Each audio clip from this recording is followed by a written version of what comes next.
Go. Greetings and salutations.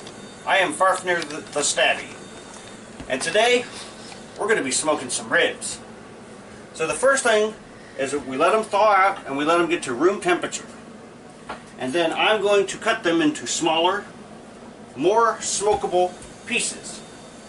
As a side note, when you're doing something like this is how you hold a knife when you're going to cut something. You want to choke up on the blade right there so you have more control. It's important. I'm just going to slice on through because this old knife, knife is like 100 years old, but I keep it sharp. Slice on through that, and it just goes right on through. And see that? My blade doesn't wobble or waver because I'm holding it correctly.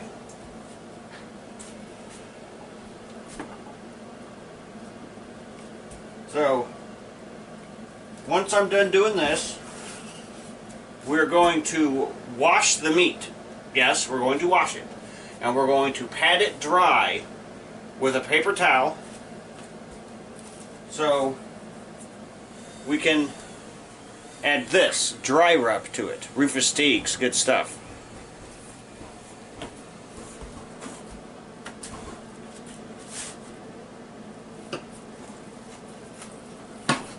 And also, while we're smoking the ribs, I went out to the garden yesterday and picked some fresh green beans. So they are in the crock pot. I'm going to be putting some bacon in there for flavor. You always got to have bacon in your green beans. So that'll be on the side tonight. That's a bone. I'm not going to try to cut through that. And we will be making homemade macaroni and cheese to go with it. Always mind your fingers. You don't lose any chunks of them.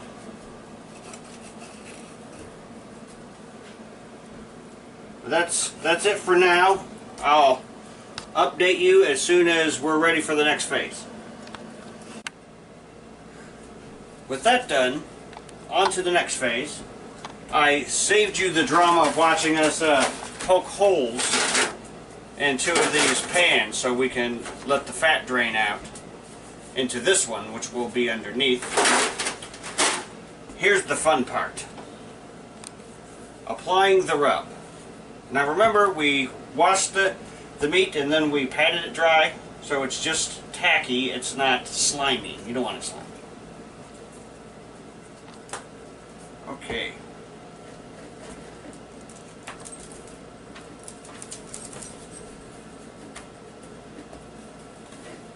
Just roll it, or whatever doesn't hit the meat. Here, can you get close up? I roll it around in there so I make sure it's evenly coated. I don't want to waste any of the rub because that would just be silly.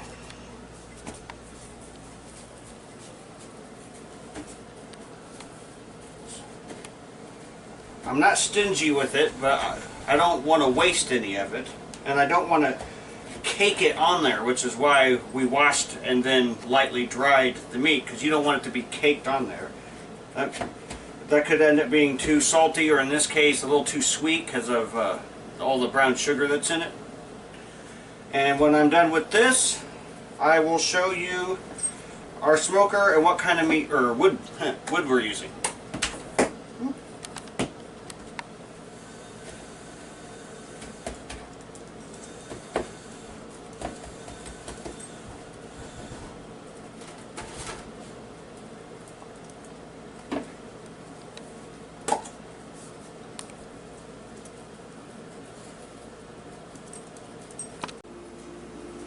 Okay, so we have the dry rub in place. That's what it should look like. It's not caked on there, but you don't see any blank or spots where it's not touching.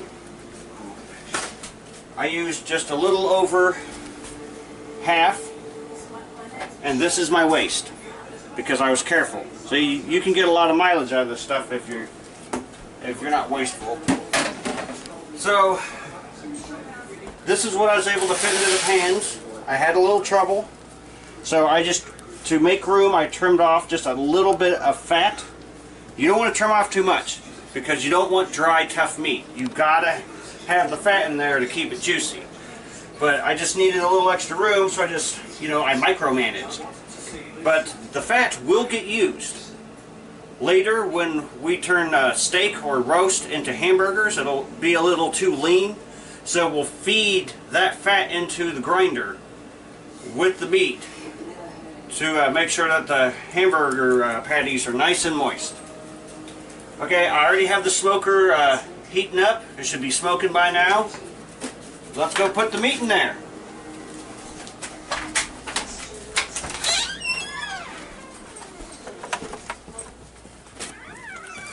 Now I'm using cherry wood to smoke this because it's delicious. Oh yeah, smoke's already coming out.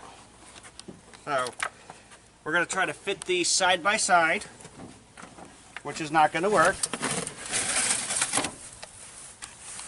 I haven't used this in a while, so I'm going to do this and like that. It's not staggering them much, but it is a little bit. And this is the pan I put underneath the bottom to catch the drippings, because we'll put that in the dog's dog food later.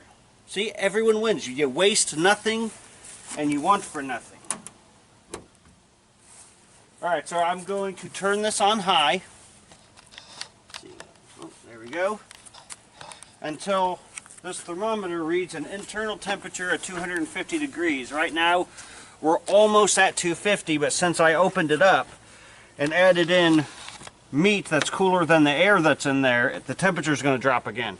So I'm going to have to come back in like a half hour and check it, and once it's at 250 again, I'm going to turn the heat down, because you only want to cook it around 250. You cook it for a long time at a low heat, and eventually the internal temperature will reach 160, but the meat will be succulent when you're done.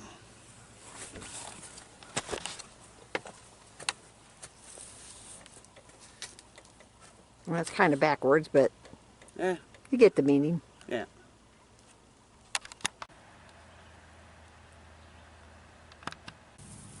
Okay, so we're here to check on the ribs. See where we at. A little over 200 degrees, so I'm gonna have to turn the heat up. Let's pop this open real quick though. Oh, look at that beauty. Oh yeah, it's gonna be so tasty later. See right, do that one-handed. There we go. Turn the temp all the way up, and then I'll come back in about 20 minutes and check it again. Booyah. Okay, so we are temping the ribs now, so you want to find the biggest, fattest one. That one looks good right there. See our thermometer's on. Takes about 30 seconds for it to register. Oh yeah, those are nice and hot. If that's the biggest one. So these are good to go. Look at them babies though. Look at them. Nice and smoked, and got the rub on them. Oh yeah, good stuff. So there you have it. Dry rubbed, home smoked beef ribs. It took about 4 hours at 200 to 250 degrees. You know, it was harder to control once the sun came out. I had to lower the heat. I didn't get to show you that though, because I was just checking on it and I saw the temperature was starting to rise. So I had to lower the heat because the sun on that black smoker raises the heat. But yep, there you go. That's how we do that. Long live the Martian Empire, and Jesus loves you.